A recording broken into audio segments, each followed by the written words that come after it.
Hey fellas, thank you for joining me today.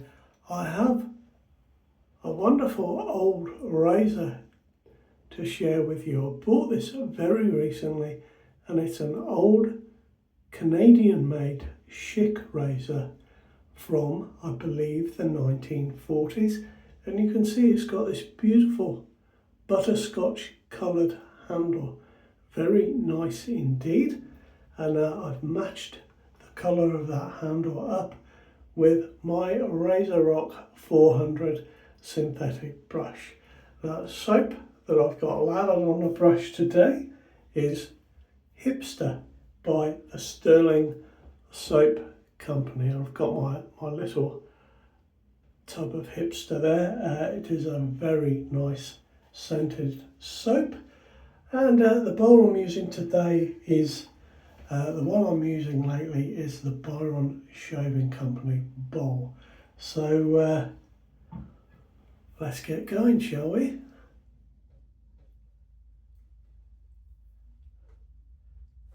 Now, I've got quite a thin lather today. Quite strangely, I put my soap in the bowl and soaked it, and then as soon as I started lathering, the soap and the lather just sort of disappeared for a while, but I kept working what was there and gradually got this rather nice looking lather, I must say. It's very shiny. The soap itself is, well, it's described as having notes of amber, coffee, musk, leather and wood, and that is complemented by some citrus, some floral notes and vetiver notes. So it's definitely a manly scent, I would say.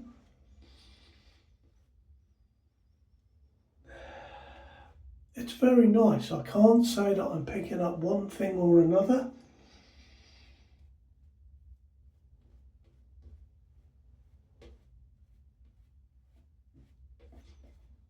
But a very good soap. Sterling do make superb soaps, and this one I found in the UK was £18.50 for 170ml, which is 5.8 ounces. That is quite a fair bit of soap there.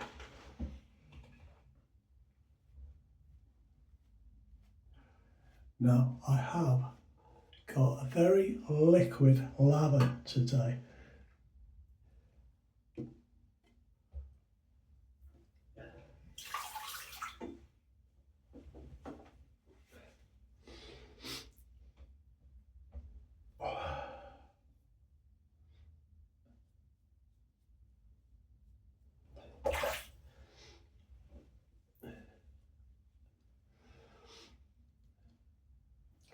Guys, I've wanted one of these for a while. I usually see them for sale in Canada or the US, but this one didn't come with a case, but I bought it in the UK and it was £4 on eBay.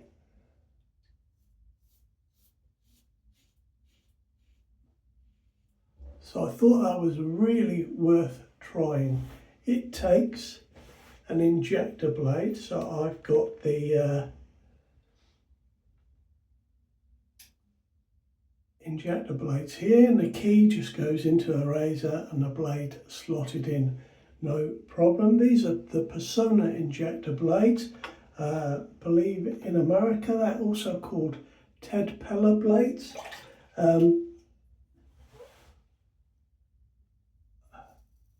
But they are very good blades indeed.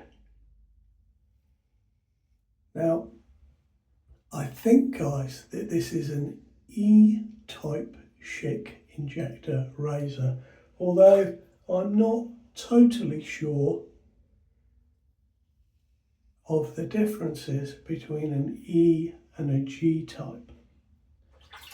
I've found some very good information on the E-type, and I will include the link to that in the description to this video.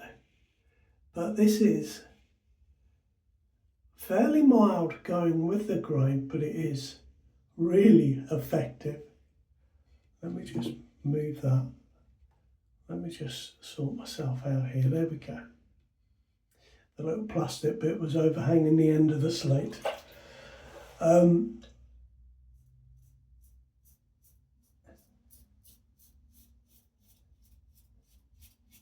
It is said, amongst those that know, that the Canadian vintage Schicks, and I believe this one is from 1946,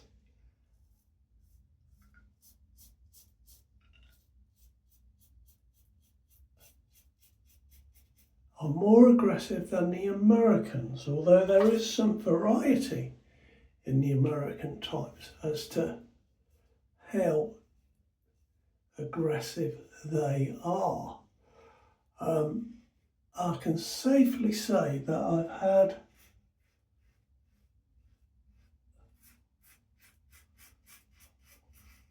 the closest of shaves with this razor. I had a shave the other day. Going with the grain, I was testing out a straight razor,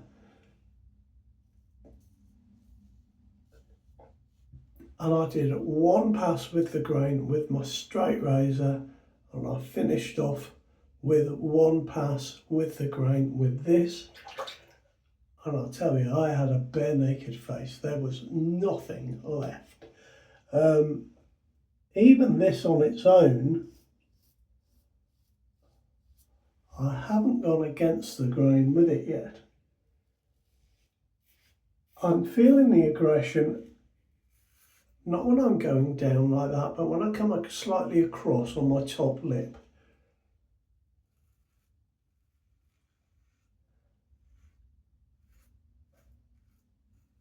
Apparently there are 7 variants of the E-type razor like this. Believe they were first produced by Eversharp Schick when they took over from the magazine Repeating Razor Company. Certain models have a little spring, if you can see, a little spring here which moves and allows the razor head to come apart for cleaning. This one is one of the ones that is fixed, but I've actually done a little bit of filing and I've actually got it to work and move. So I can take it apart for cleaning, which is very nice.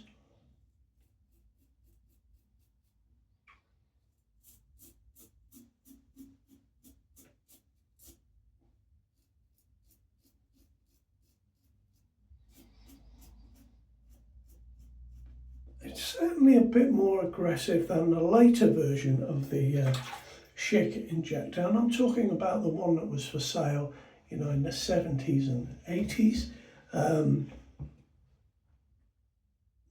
It's incredibly effective, guys. And for a little razor, it's very manoeuvrable. It's nicely weighted. It is a little bit, perhaps a little bit head heavy. The balance point is there, as you can see. But as I hold the razor down here, it's slightly head heavy. But it's a superb razor, guys.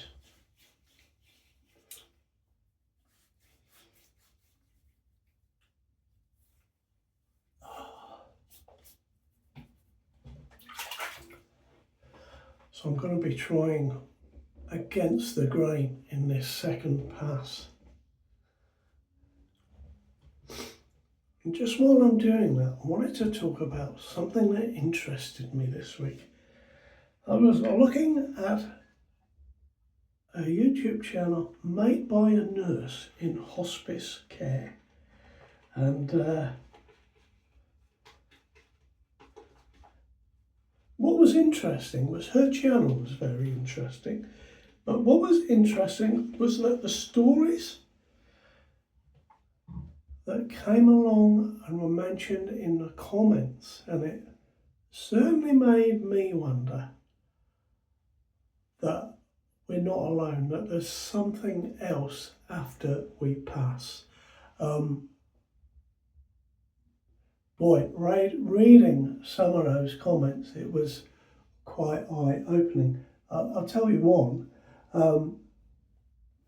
This fellow's mother was on her deathbed. At this point, she can't see.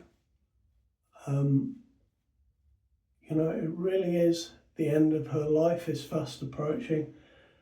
And all of a sudden, she gets a burst of energy and starts talking to him. And apparently that's quite common.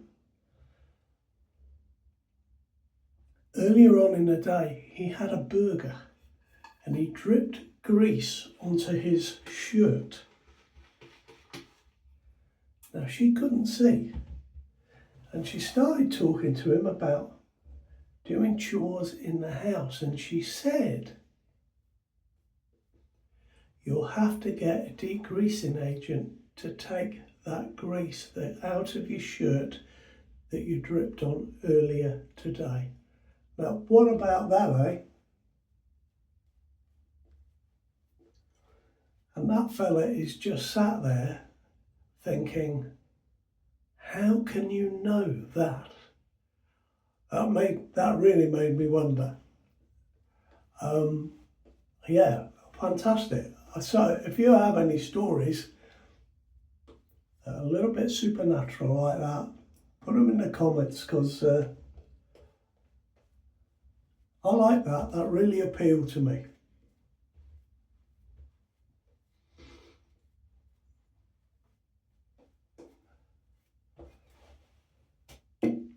Perhaps I should change the channel, Supernatural Shaves with Mark. Very good, very interesting. And there were other comments as well that were equally made me wonder, how could that happen? How can they know? Very, very strange and wonderful. Anyway, back to the shade, guys. Here we are, against the grain.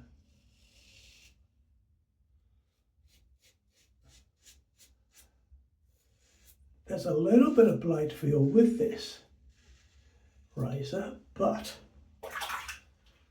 I can sit it flat. I can sit that head flat on my skin, and I'm certainly trying to do that going against the grain here on my neck.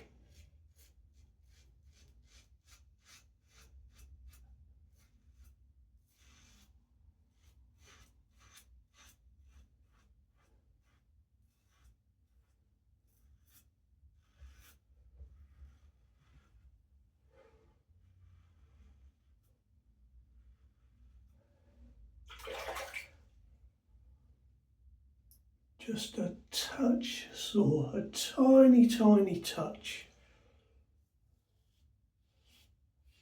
So I think I'm just going to go across the grain on the rest of my face, apart from that bit there.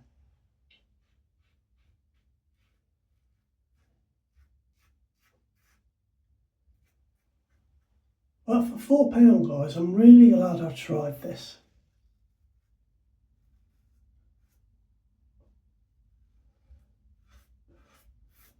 Now the blade in it, as I've said, it's a modern blade. It's not an original blade for the razor.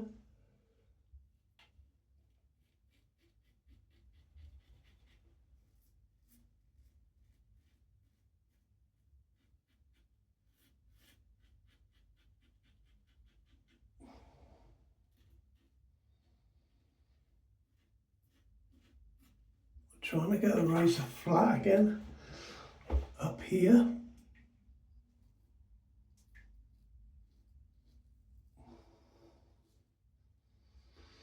I've never shaved with one of these old ones before, from the 40s.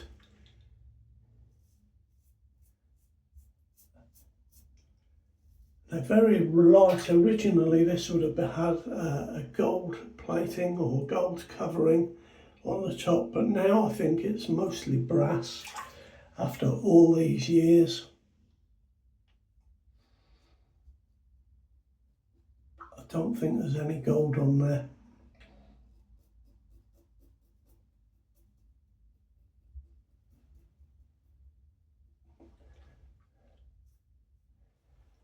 Guys, and I think that's it.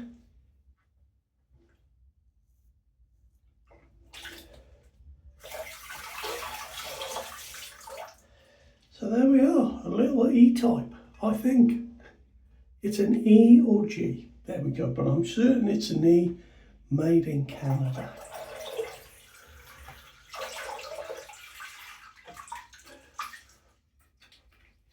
Oh,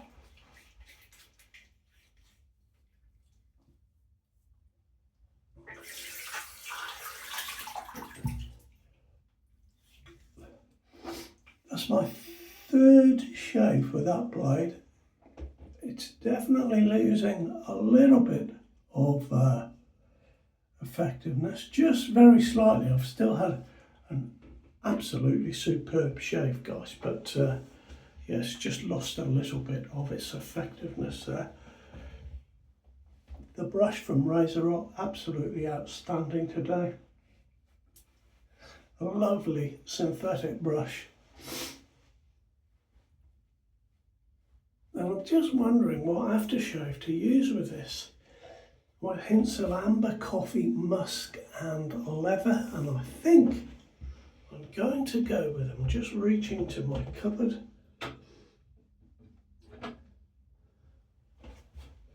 Going to go with Santa Maria del Fiore from Razor, which I think will match very, very nicely. Oh, it's a beautiful scent.